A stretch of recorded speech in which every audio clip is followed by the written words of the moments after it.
under natural conditions, areas like this will infiltrate the water, even if it's saturated, but then move the water off very slowly, and it gives the Earth much more time to, find the nooks and crannies in which to take that water down into our deeper aquifers. And it's just not afforded when you get a lot of disturbance, and the soil surface is pummeled. This is a kind of interesting little feature. We've got some kind of animal hole that has collected water under, and that's where it's working. We've got a slope here that's got grass and stuff, and the water's moving underground, hits these gopher holes, and we get sort of an artesian effect. It won't last very long, but there's actually a couple holes along here. Here's another one where the water's bubbling up out of the ground, having been under. And when we can protect our resource base and keep the vegetation there and our infiltration, that water stays underground and moves very slowly. And it doesn't take away our soil.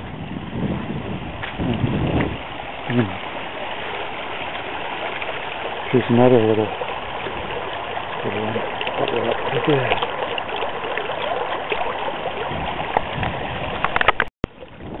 Here's another one of those gopher holes. And what's so cool about it is that the water coming out of these holes is clean water. It's been filtered through roots and grasses. And, it's a huge carbon filter that it's been processed through. So the water is probably very drinkable yet. Whereas if you get over to the streams just a little bit of ways that are running over the surface, they're still carrying sediment. So here's just a little small footpath here, and it's running water, but you come over here to this undisturbed area, and there's nothing that runs on the surface. That's the way nature deals with things. Got moss-covered rocks, organic matter, vegetation coming up, roots going down. That's all infiltration area, and you don't get this dramatic.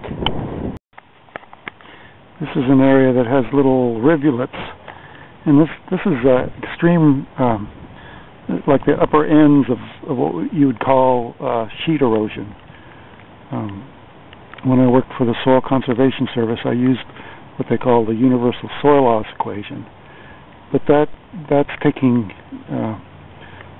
estimates of the amounts of soil that moves during a rainstorm off the surface of large areas, kind of uniform type areas, farmland.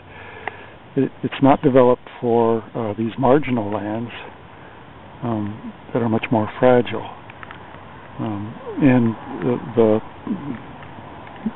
quote-unquote tolerable ranges are from 1 ton per acre to 5 tons per acre. And those are fairly gentle slopes. And here we've got slopes that vary from 3 to 15%. When we get water flowing over these areas, and they're loaded with silt and clays, they're taking off a considerable amount of soil with them. Tons. We're shipping out tons, and it runs pretty much all. They'll stay suspended once they get into a stream, pretty much all the way to the creek, and then creek to the river, and the river to the ocean. This here is also a pretty good indication. You can kind of see the stones that are showing, and you can see around the stones the amount of soil that has come away. It's called armoring, and as the silt and the sand and fine sands and clay move away, you get this kind of a rock covering, which is they call it armoring. The impact of the raindrops aren't able to move the larger stones. But you can sometimes, in soils that have some kind of structure, you probably won't see it here because there is no soil structure in the disturbed areas. You get rocks sitting up on pedestals of soil, so there might be a quarter of an inch of dirt under each rock, and the raindrops have washed away all the soils to the sides of the rocks. They can be, pebble size, gravel size. Here's another good example of the armoring that occurs. And like I said, this is a type of erosion that happens with the. So imagine this is what somebody did, part of a mitigation project.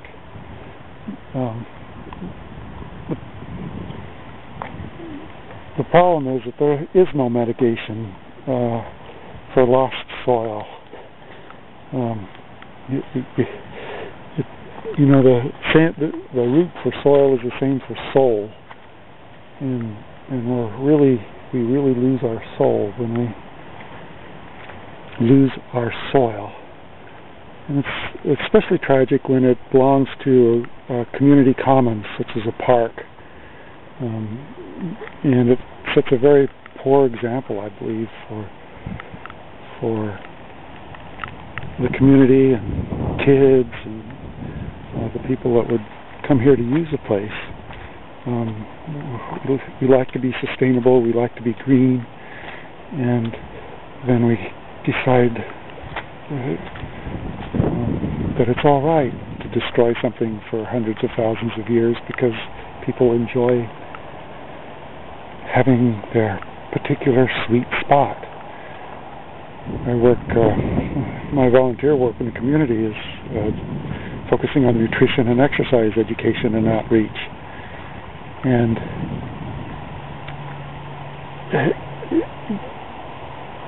it's hard to get people to realize that giving candy to kids is not an act of love.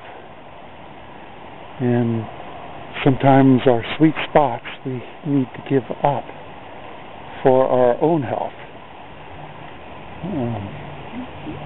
This is a beautiful, beautiful spot, and we're wrecking the natural resource base, our soil, which is in human evolution is irreplaceable on a very fragile piece of ground. So we've got this open stretch here. There's a disc golf goal right there, but it's located in this area that's running off a lot of water, and you get a lot of disturbance, and in virtually no time your soil is gone. It's gone, and it's gone for good. On prime ag land, they estimate that you can generate